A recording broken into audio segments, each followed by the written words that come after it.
자, 이번 시간에는 그 RNA 응용에 대해서 살펴보도록 하겠습니다. 지난 시간 실습에서 이 부분 모수를 계산하는 것을 한번 더 확인을 하고 가도록 하겠습니다. 이건 아까 32장의 그 모델이었는데요. 이게 이제 U고요. 이게 W였죠. 그래서 H가 들어오면 W 통해서 더해지는데, 임베딩을 32차로 했기 때문에 총 10,000개의 단어를 32차원으로 해야 되니까 총 필요한 파라미터는 일단 이 녀석은 32 곱하기 10,000개가 될 겁니다. 그래서 임베딩을 다 할 때 쓰였던 파라미터 개수가 총 이만큼 되고요. 그럼 결국 x는 임베딩 벡터가 된 것이 들어가니까 이게 32차원이 들어가겠죠. 32차원의 임베딩 실수값이 들어가면 u라는 벡터는 이게 ux로 표현을 하면 얘가 32 곱하기 1이 되니까 얘는 32 곱하기 이제 출력값이 되겠죠. 넘어가는 차원을 이게 이제 숫자를 동일을 하게 해서 한번 변경해 보시기 바랍니다. 예를 들어서 가령 이제 이걸 10으로 바꾸어 볼게요. 32라고 하면요. 32라고 하면 얘도 차원이 이제 32라고 설정을 한 거예요. 그러면 나올 때 32가 되겠죠.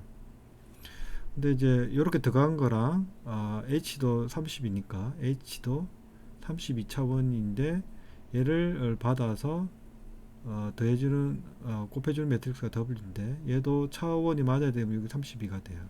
따라서 2080이라 하면 32 곱하기 32가 두 개가 있죠.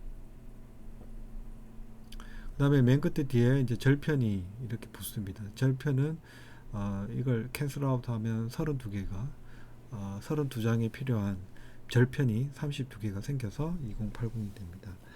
그런 다음에 32장이 이제 이 출력 올라가서 최종적으로 아웃풋이 되는 것이 이제 이 01로 최종 나오는 것에 이제 01로 하는 것은 32장으로 이제 아웃풋이 나오기 때문에 결국 32차원의 정보를 가지고 1차원의 제로원 정보를 타겟 정보를 그 로지스틱 회계 부서한 거와 동일하게 되겠죠.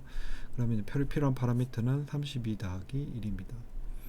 그래서 이제 이 경우를 숫자가 지금 이 숫자가 같아서 조금 혼돈될 수가 있는데 이 숫자를 뭐 10 히든의 숫자를 바꿔서 한번 실행을 해보고 이와 같은 값을 확인해 보시기 바랍니다.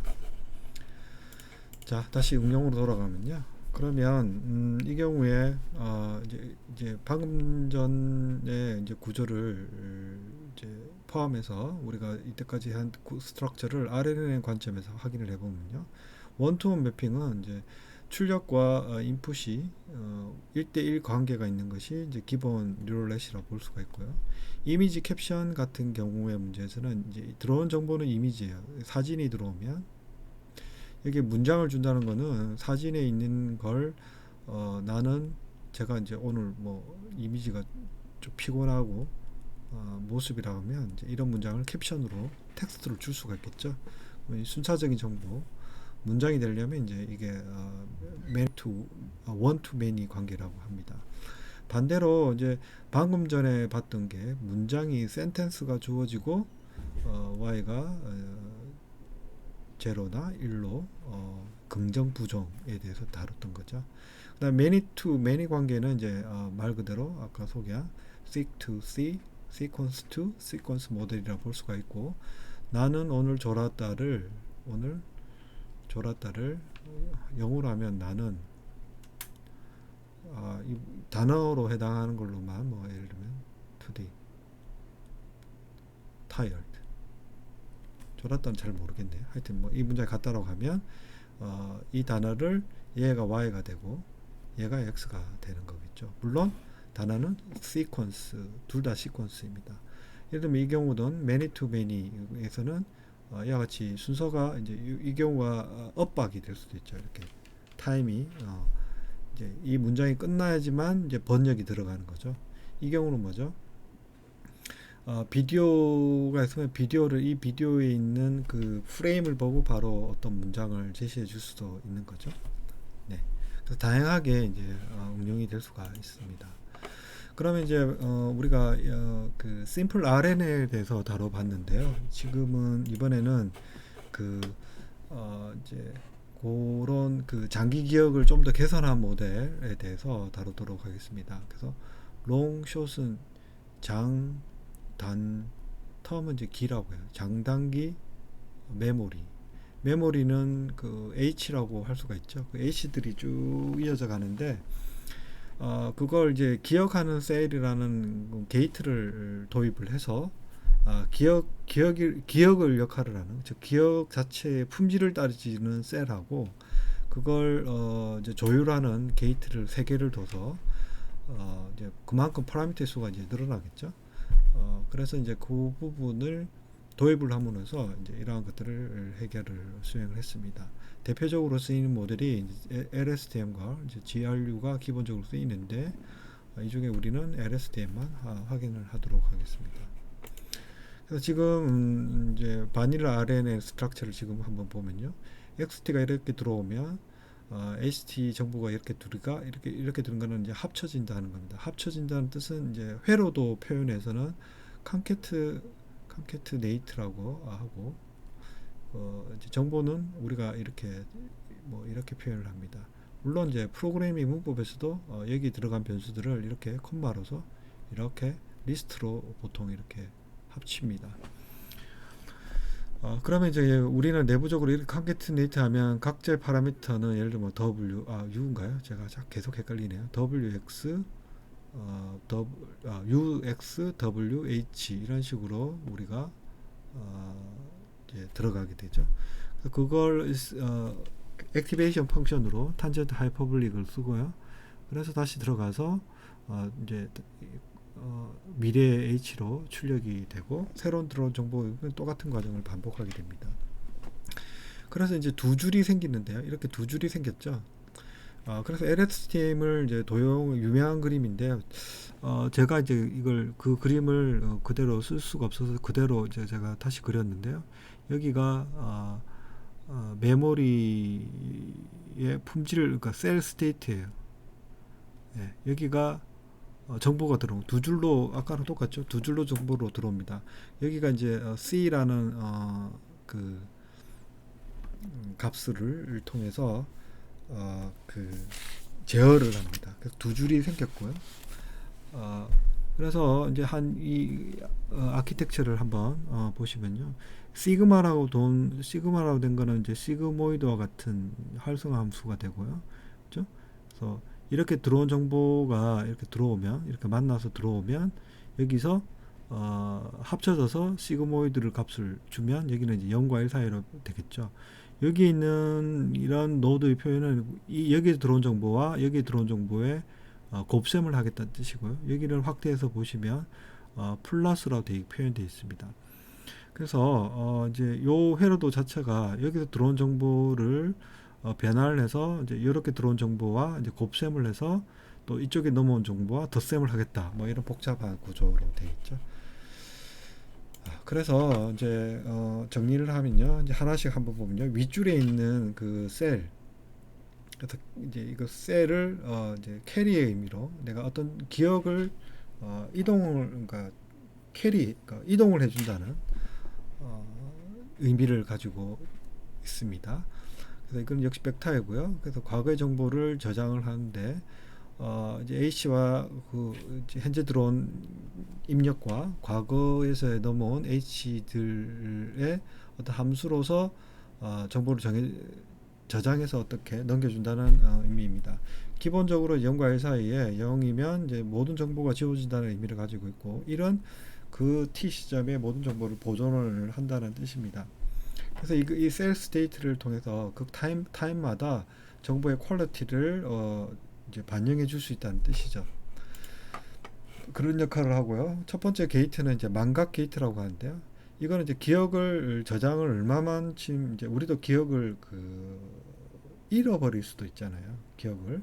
그 잃어버린 그 정보를 버릴지 말지를 결정하는 녀석이라고 보시면 되고요. 결국 이제 여기 파라미터를 다 많이 쓴다는 거죠. 아까랑 동일한 스트럭처인데 시그모이드를 통과했기 때문에 이 연과 열사입니다. 그래서 기억이 들어오면 그 기억에 대해서 얼마나 잊어버릴지 말지를 결정하는 그런 역할을 한다고 보시면 되고요. 그 다음에 입력 게이트는 이제 들어오는 정보에서 얼마나 더 반영을 할 건지에 대한 문제입니다. 그래서 지금 이제 회로도를 굵게 표시한 부분 보면 이렇게 들어온 부분이 있고요. 두 갈래로 이제 나뉘게 되죠. 그래서 이게 i가 이제 어느 걸 먼저 볼까요? 얘 보면요. 인풋 i는 뭐냐면 요게 i죠. 현재 시점에서의 인풋 정보가 얼마나 많이 이제 정보가 센 것도 있고 약한 것도 있죠. 현재 시점이 정보의 어떤 정보의 세기를 의미하고 역시 연과 일사입니다. 망각 게이트에 대비되는 녀석이라고 볼 수 있고요. 그 다음에 현재 이제 CT는요, 요거는 이제 그 CT에 현재 있는 정보가 어느 정도로 임팩트 있게 들어갈지 말지를 결정하는 겁니다. 그래서 얘를 하나 더 추가를 했고요. 보통 이제 틸다로 표현하는데 글이 틸다로 표현하기 힘들어서 햇으로 표현을 한 겁니다. 그래서 CT의 햇의 의미는 CT를 추정해서 CT 햇이 됐다는 의미는 아니고요. 또 다른 어떤 그 C 값의 그 레인지의 그 같은 그런 값을 가지고 있는 녀석이라고 보면 되는데 특이하게 얘는 마이너스 1과 1 사이입니다. 그래서 이제 여기도 파라미터가 또다시 이렇게 추가적으로 계속 쓰이고 있죠. 그래서 여기 있는 아래 첨자들은 그 게이트마다에 쓰이는 파라미터라고 보시면 돼요. 아까도 여기 보면 F라고 하면 요 회로도에 쓰이는 역할을 하는 파라미터에 쓰이는 거라서 얘랑 얘들은 다 쉐어하지 않습니다. 그 다음에 이제 셀 상태 업데이트는 이제 이게 만나서 이 망각 게이트를 넘어온 거랑 이제 곱을 하죠. 여기서 넘어온 거랑 이 두 개를 곱하고 여기서 넘어온 거랑 더하기를 한다는 겁니다. 더하기가 더하기가 여기에 해당되죠. 그래서 i는 이제 이 부분에 해당되고요. 아까 여기서 넘어온 게 i가 있는데 요게 이제 요렇게 넘어온 인풋 정보와 얼마나 넘겨줄지의 정보와 그 현재 그 값을 자체로 이렇게 넘겨주죠. 그래서 이제 얘를 더해줍니다. 포겟 게이트와 그래서 이런 방식으로 이제 CT를 업데이트하고요. 이렇게 업데이팅하는 방식은 좀 다양하게 활용이 되고요. 기본 LSTM 모델에서는 이제 그 이와 같이 이게 0과 1이고 이거는 마이너스 1과 2 사이에 있는 어떤 컨비네이션 형태로 업데이팅을 했습니다. 다른 논문에서는 이제 이러한 부분에 대해서 좀 더 이제 수리적으로 컨벡스 컨비네이션 되는 구조로서 또 업데이팅을 하기도 합니다. 여하튼 현재 들어온 정보에 의해서 CT가 업데이팅 된다는 뜻입니다. 그 다음에 아웃풋은 이제 최종적으로 또 낼 때도 그 현재 있는 CT에 대해서 그 뭐죠? 정보를 또 업데이팅합니다. 역시 여기도 파라미터가 쓰여서 내가 아웃풋도 어느 정도의 세기를 가지고 이제 뒤쪽으로 넘겨주는 걸 결정을 하기도 합니다. 결국 이제 이렇게 다양하게 게이트마다 파라미터를 이제 4개를 뒀죠. 옛날 것보다 4배 정도가 되고요. 이게 각자의 역할을 세부적으로 다 하는지를 검증하기 사실 힘든 거고요. 확실한 거는 이제 파라미터 수가 확실히 늘어났다는 것은 알 수 있습니다. 그래서 이제 총화적으로 보면요, H를 하나 넘겨주는데 과거에는 이제 한 줄에 의해서 아까 바닐라 RNN을 보면요, 이렇게 단순하게 이제 이 두 개를 계속 이제 업데이팅했다면 적어도 이제 다양하게 입력의 세기를 조절할 수 있는 거, 망각의 세기도 조절할 수 있는 파라미터를 많이 둬서 그걸 다 모델링을 이런 식으로 현재 상태를 반영을 해서 출력 게이트에 넘겨주고 여기에 쓰이는 게이트라는 것들은 다 파라미터가 이제 망각 게이트는 포겟이는 F가 들어가고 입력은 I가 들어갔고 현재는 FC라는 것이 들어갔고 출력은 WO가 있죠. 물론 H에도 다 또 붙습니다. 지금 보면 이와 같이 파라미터 수가 굉장히 많이 늘어나게 되죠. 그래서 HT를 최종적으로 하나 넘겨주는 형식입니다. 자, 이렇게 이제 파라미터 수를 늘려서 의사 코드, 수도 코드로 이제 간략히 확인하면 이제 예를 들면 도트 연산을 하고 이건 또 바뀌었네요. 아, 제가 제가 왔다 갔다 해서 죄송해요. 이게 U고 여기가 W였죠. 뭐 이건 이 경우는 조금 바뀌었네요. 자, 그래서 확인을 해서 어쨌든 이런 파라미터들이 확실히 이제 많이 늘어났다는 것을 알 수가 있습니다. 셀 상태도 이렇게 업데이팅을 해서 이와 같은 이제 큰 줄기로 이와 같은 방식으로 업데이팅을 합니다. 우리는 이제 LSTM에 대해서 간략히 실습했던 내용을 좀 더 추가적으로 해보도록 하겠습니다. 그래서 똑같이 31을 했고요. 31을 했습니다. 이제 이 경우로 숫자를 달리해가면서 한번 파라미터 수를 대략 봐도 아까 2000 얼마인가요? 80이었나요? 뭐 대충 해도 4배가 되죠. 맞나요? 정확히 4배죠? 네, 이 경우. 그래서 숫자를 달리했을 때 한번 파라미터 수도 예를 들면 10이나 5와 같이 히든 스테이트의 차원을 달리했을 때 파라미터 수가 어떻게 되는지 또 이게 어떻게 변화되는지를 확인해 보시기 바랍니다. 확실히 이제 파라미터 수가 늘어났죠. 다른 건 구조는 똑같습니다. 그런 경우에 다른 구조는 똑같죠. 네, 똑같고요. 했을 때 아까 이제 또 여기를 여기 트레이닝이고 안정화되는 구간을 대략적으로 살펴보시면 이제 밸리데이션이 이제 85% 아까 찍었는데 조금 더 상승한 것을 밸리데이션이 확인할 수가 있습니다. 그래서 이제 이 예제에서는 이제 LSTM이 심플 RNN보다 좋은 성능을 보였고요. 이제 이렇게 에 의해서 뭐 설명을 할 수가 있다고 할 수가 있겠죠. 뭐 이렇게 얘기는 하지만 이제 파라미터의 수가 또 급격히 많이 늘어났기 때문에 아무래도 플렉서블한 모형을 만들기에는 더 용이하겠죠.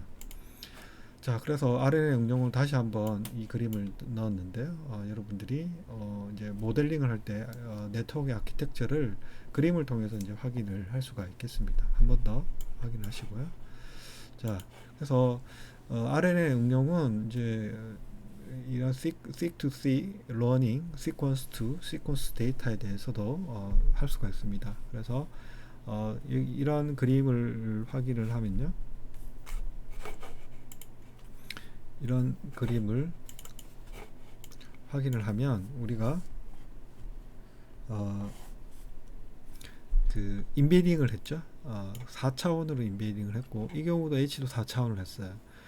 지금 같은 차원을 이제 그림을 되어 있다고 해서 늘 뭐 그래야만 한다는 뜻은 아니고요. 통상적으로 뭐 이렇게 하니까요. 그래서 이제 H도 넘어가서 그걸 받아서 H를 했죠. 그래서 이제 같은 차원을 하면 인베딩 되는 것도 같은 차원으로서 이렇게 표현하기가 용이하기 때문이라서 이제 그렇게 하겠죠. 그래서 끝까지 출력을 보낸 것이 통상적입니다. 근데 이제 문장 이제 번역을 하거나 뭐 문장을 그러니까 스피치를 번역을 하거나 문장을 번역하거나 뭐 다양한 미션이 있을 텐데 태스크가 있을 텐데 중간에서도 뭐 할 수 있겠죠. 네. 중간에서도 뭐 이 아키텍처를 쪽으로 들고 와서 미리 번역을 시킬 수도 있을 텐데 일반적으로는 이제 문장이 다 끝나고 난 다음에 여기서 처음 출발부터 어떤 단어가 나올지 예측하고 이렇게 다시 나오는 과정을 보통 통상적으로 거칩니다. 자, 그래서 이제 이와 같은 모델에서 이제 번역에서 널리 쓰이고 있죠. 그 다음에 아까 말씀드린 이제 이미지 캡션 문제에서 데이터는 이제 이미지입니다. 이미지로부터 텍스트를 출력을 해줄 때 우리가 CNN을 통해서 이미지를 읽어드리고 그걸 이제 입력으로 받아서 RNN 언어 모델링 같은 것들을 할 수도 있고요. 아니면 뭐 이런 부분을 다 쪼개어서 우리가 또 피처로 만들어서 다양한 방법 하게 됩니다. 예를 들어서 뭐 이렇게 이 영역을 Y로 만들고요. 나머지 있는 영역들을 x로 만들어서 여기 나머지 x들의 이미지 졸편들을 보고 여기 있는 이미지를 예측하는 문제로 이제 학습을 한다고 하면 얼굴에 이제 이미지를 예측하는 그런 태스크가 되겠죠. 그래서 이제 여러분들이 이제 이런 부분에서 용어가 이제 엔코더가 있고, 우리가 학생들 발표할 때도 우리가 그런 용어를 계속 쓰고 있죠. 인코더는 데이터의 정보를 인코더를 통과해서 어떤 가공의 정보를 산출을 한다는 거죠. 디코더는 그걸 가지고 뭐 이렇게 보면 그걸 가지고 이제 Y를 예측하는데 쓰인다는 뜻입니다. 그래서 기계 번역 구조에서 엔코더 RNA 부분을 CNN 대체를 하기도 하고요. 뭐 다양하게 이제 활용이 됩니다. 관심 있는 분들은 이런 논문을 참조하시기 바랍니다. 음성 인식은요, 이제 X가 스피치가 되겠죠. X가 스피치의 음파가 되면, 예를 들면 음파를 이제 이와 같은 웨이브 폼으로 된 것이 원래 이제 X가 되고, X 다시라 하면 이제 얘를 그대로 활용하기보다는 여로부터 이제 주기라든가 이런 강도라든가, 그래서 MFCC 이런 수치형 정보를 만듭니다. 그럼 이제 이게 시간이 되고요.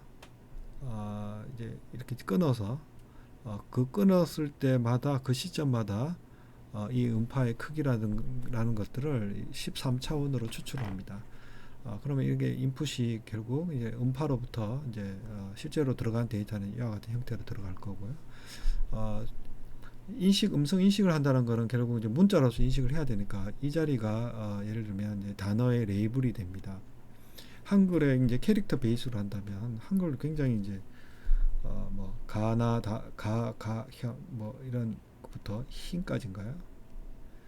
이런 이제 문자 단위로 간다면 한 10,000개가 넘는데 그 중에 이제 현실적인 우리 한글로 치면 한 2,000개쯤 된다고 합니다. 그럼 그 2,000개 중에 한 개로 단어가 이제 들어가는 것이죠. 예를 들면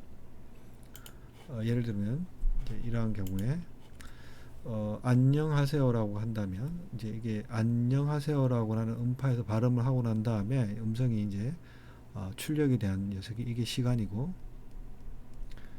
이게 MFCC에 대한 그 수치 정보입니다. 뭐 대략 지금 한 13개 정도라고 하면요, 13차라고 하면요, 그걸 보고 이제 이제 첫 시점에 어느 시점이 아닌지는 모르지만 전체 2026개의 단어들 중에 안이라고 할 확률이 어떻게 표현해야 되나? 소프트맥스를 한 거죠. 소프트맥스로 안이라고 이 자리가 안이라는 단어가 될 확률이 지금 여기를 보고 안이라고 할 확률이 가장 높았다는 겁니다. 그래서 그게 계속 이제 연속적으로 간다면 안에 대한 확률이 이렇게 쭉 높아져요. 결국 우리가 안녕하세요란 뜻은 이 시점 1시점에서는 가장 높은 게 안이고, 가장 높은 쪽으로 디코딩 한다면 이 시점이라는 거는 내가 안이라는 단어가 어떤 사람은 안 짧게 얘기할 수도 있고 어떤 사람은 안이라고 얘기할 수도 있어서 연속적이죠. 끊어서 이제 이 시점을 보기 때문에 어디가 안인지 모르죠. 이 시점, 끊어진 시점 2까지는 계속 안이에요. 그래서 안 해석을 하면 30점에서는 노란색이 블랭크는 쉬었다는 거죠. 블랭크도 캐릭터입니다. 그다음 40점은 또 블랭크예요. 또 시죠. 50점에서 블랭크보다 약간 초록색이 높아요. 근데 0이 나옵니다. 결국 이 블랭크가 하는 역할은 안과 영 사이의 그 짧은 순간에 뭐죠? 요런 안이라고 하면 여기 있죠. 이게 안이라고 한다면 이 사이에 0이 나오기 전까지 여기 음파의 정보가 적은 구간을 볼 수가 있겠죠. 그래서 이제 차례대로 안녕하세요가 끝이 이제 요가 나오죠. 요. 그래서 총 여기는 11개의 시점으로 나눴습니다. 안녕하세요라고 제가 발음하는 이 시간을 11개의 시점으로 나누어서 각 시점마다 최대가 되는 단어를 소프트맥스로 예측을 한 거예요. 그걸 쭉 이어서 연속된 불륜 문제로 연속된 소프트맥스로 디코딩한 게 이와 같은 그래프를 통해서 이제 디코딩 됐다는 것을 의미합니다. 뭐 그러한 부분은 이제 다이나믹 프로그램이라는 걸 이용해서 우리가 그걸 좀 기본적으로 해결을 하고요. 뭐 이건 넘어가도록 할게요. 자, 그래서 그 위에 자료는 이제 많은데 이제 비디오도 마찬가지고요. 우리가 지난 시간에 워드 투백을 간략히 봤고요. 그다음에 이제 QA 모델, 챗봇 같은 데서 챗봇에서 쓰이고 있죠. 그래서 이제 이러한 거는 우리가 여기에 있으니까 이거 한번 돌려보셔서 여러분들이 복습을 하시기 바랍니다. 이상으로 RNA에 대해서 LSD 이상으로 RNA에 대해서 수업을 마치도록 하겠습니다.